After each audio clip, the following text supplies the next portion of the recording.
If you have a relationship with someone, it's predicated on trust. And part of the reason for that is that trust is what enables us to look at each other without running away screaming. And what I mean by that is that if I trust you, then I don't have to take into account how complicated you are, because you're horribly complicated. You know, I think chimpanzee full of snakes, that's what a human being is. And as long as you'll do what you say you'll do, then I can take you at your word, and your word simplifies you, and you can take me at my word, and my word simplifies you, and then we can act like we understand each other even though we don't. But then if that trust is betrayed, then all the snakes come forth very, very rapidly. And so all of you, I suspect, have been betrayed one way or another. And so what happens, if you're in a relationship with someone and you trust them, then you make certain assumptions about the past, and you make certain assumptions about the present, and you make certain assumptions about the future. And everything's stable, and so you're standing on solid ground. And the chaos, it's like you're standing on thin ice. The chaos is hidden. The shark beneath the waves isn't there. You're safe, you're in the lifeboat. But then if the person betrays you, like if you're in an intimate relationship and the person has an affair and you find out about it, then you think, one moment you're one place, right? You're where everything is secure because you've predicated your perception of the world on the axiom of trust. And the next second, really, the next second, you're in a completely different place. And not only is that place different right now, the place you were years ago is different, and the place you're going to be in the future, years hence, is different. And so all of that certainty, that strange certainty that you inhabit, can collapse into incredible complexity. And you say, well, if someone betrays you, you think, well, okay, who were you? Because you weren't who I thought you were, and I thought I knew you, but I didn't know you at all. And I never knew you, and so all the things we did together, those weren't the things that I thought were happening. Something else was happening, and you were someone else, and that means I'm someone else because I thought I knew what was going on, and clearly I don't. I'm some sort of blind sucker, or the victim of a psychopath, or someone who's so naive that they can barely live, and I don't understand anything about human beings, and I don't understand anything about myself, and I have no idea where I am now. I thought I was at home, but I'm not. I'm in a house, and it's full of strangers, and I don't know what I'm going to do tomorrow, or next week, or next year. It's like all of that certainty, that habitable certainty, collapses right back into the potential from which it emerged. And that's a terrifying thing. That's a journey to the underworld from a mythological perspective. And that is really something worth knowing. You trust when you're naive because you don't know you can get hurt. And that's not ethical, that's not moral, it's not laudable, it's just naivety. Once you know you can be hurt, you trust as a courageous decision, knowing that if you trust someone, you can bring out the best in them, and knowing that if you don't, you'll never see it. So it's a calculated risk, and it's an intelligent, calculated risk designed to move you and the other person to the best. So you can tell yourself that, I'm going to take a risk. I might get hurt, but I'm going to take a risk, knowing it's a risk. It's a reasonable risk. Don't be a fool, but it's a reasonable risk. And remember that you have some reason to be afraid of intimacy and closeness, but you should also see both of those as positives on your side. To be intimate with someone means that you can share your thoughts with them and think things through with them, and you can share your triumphs and your disappointments and all of that. You broaden out your life, you broaden out your ability to solve problems. You increase the probability, all things considered, that you're going to remain sane, because two people who are communicating are generally saner than one person who is only thinking by themselves. Dante's Inferno, it's a very interesting story. It's a descent into hell, eh? And it's actually one of the places that we sort of derive the popular conception of hell. It was partly based on Dante's imagination, on his work. And what Dante was trying to do was to discover the hierarchical structure of evil. And you might think there's a hierarchical structure of good. Some things are better than other things, but there's also a hierarchical structure of evil. Some evils are greater than other evils. And he put betrayal in the lowest part of hell. Right? So if you were betraying people, you were right beside Satan himself. And I think that's good. That's very smart. Well, Dante was a genius after all. And I think the reason for that is that, you see, if someone trusts you, they're laying their vulnerability open to you. Now, they might just be naive, let's say, and we won't think about that, because you're just a child if you're naive. You can still be betrayed. But if you're an adult and you trust, it's often because if you're an actual adult, it's you willingly open yourself up, knowing that you could be hurt, right? Because you're not naive anymore. So you decide to trust and you say, I'll open myself up. And I know that I'm laying myself open to you if you choose to use that power. And then that's a good thing to know. You know, if you've been hurt as a child or hurt as a naive person, you might say, well, why should I ever trust again? Which is a really good question. And the answer is, the reason you trust again once you're an adult is because you're courageous. You're courageous. It's an act of courage to trust.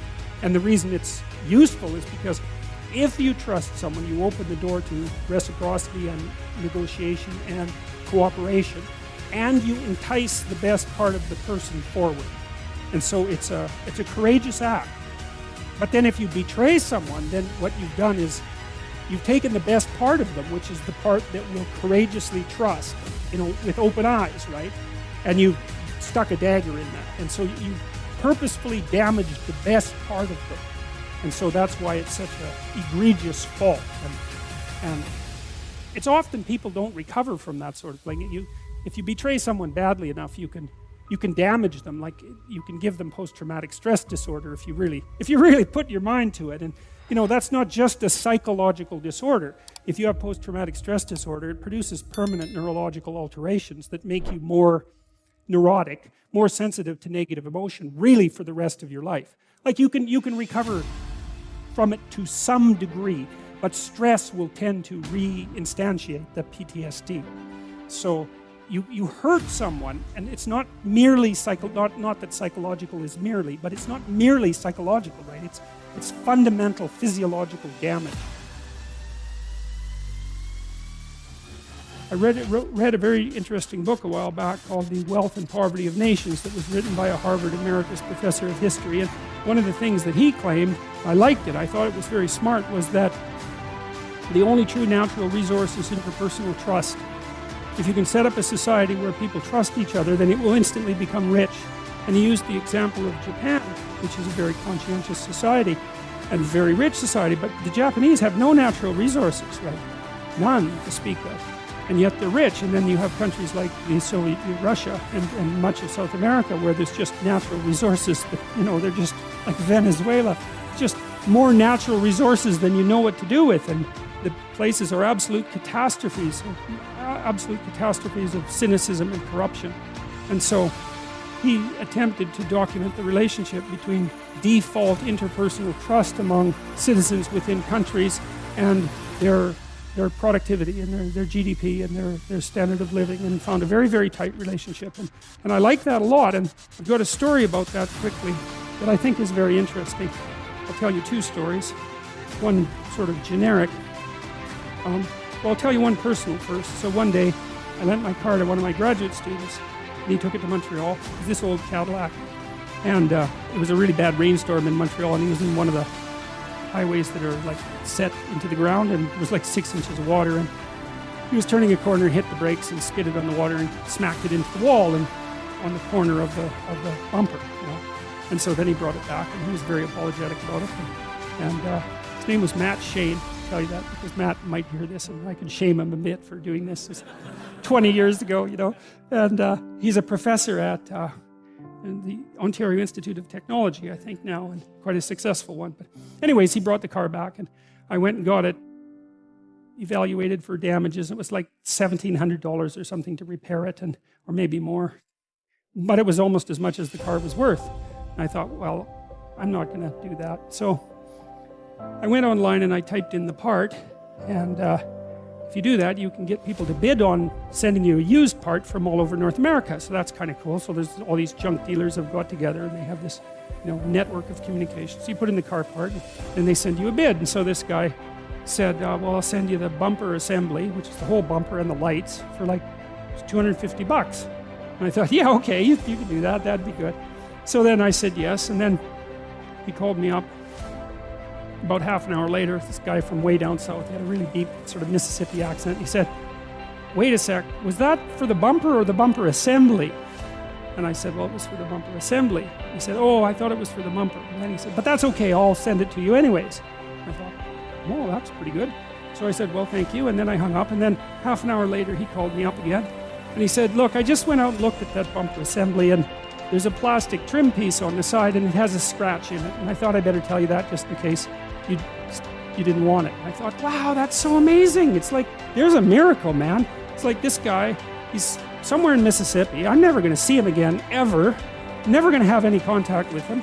Like, he made a bad deal, right? Because the part was worth more than he decided to sell it to me for. But he stuck with his deal. And then he went over and above the call of duty. He said, well, this part that I'm selling to you for way less than it's worth is damaged. So I thought I'd better tell you. It's like, man, you got to recognize a miracle when you see one. That was a miracle. So I said, hey, look, thanks for calling, man. It's okay. I can handle the scratch. Send the part. And he did. And I got the car fixed and forgave Matt. And, it had a happy ending.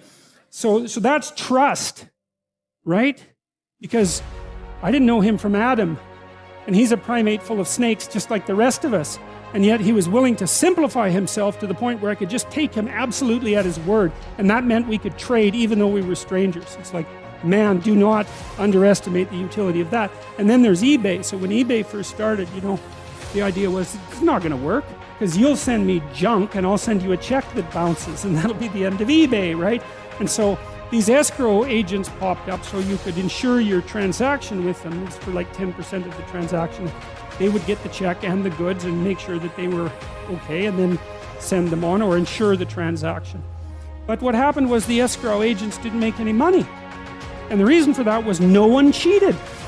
Now you think about how amazing that is, right? You bring these people together across a whole continent. They've never seen each other before. They're never going to interact with each other again. And this was before there were any reputation ratings on eBay. And yet the default transaction was, you describe your goods honestly, including their flaws. You set a reasonable price. I decide to pay you. You ship the goods, and I pay you. And it works. And what happened was that eBay produced a tremendous amount of capital that was previously frozen. So frozen capital is when you've invested money in something, but the thing is no longer useful to you, so the money is just sitting there frozen, right, so to speak. And you can't get it loose because, well, you've got an attic full of junk. How are you going to get rid of that? Oh, eBay. And so all of a sudden all these things that were just junk became valuable, and everybody got richer. And none of that would have happened without the covenant that we established between each other that's predicated on trust. And so you might say that trust is the currency. And currency is trust because it's a promissory note, right? And if people lie, then the currency gets debased very, very rapidly. And so the economy runs on trust.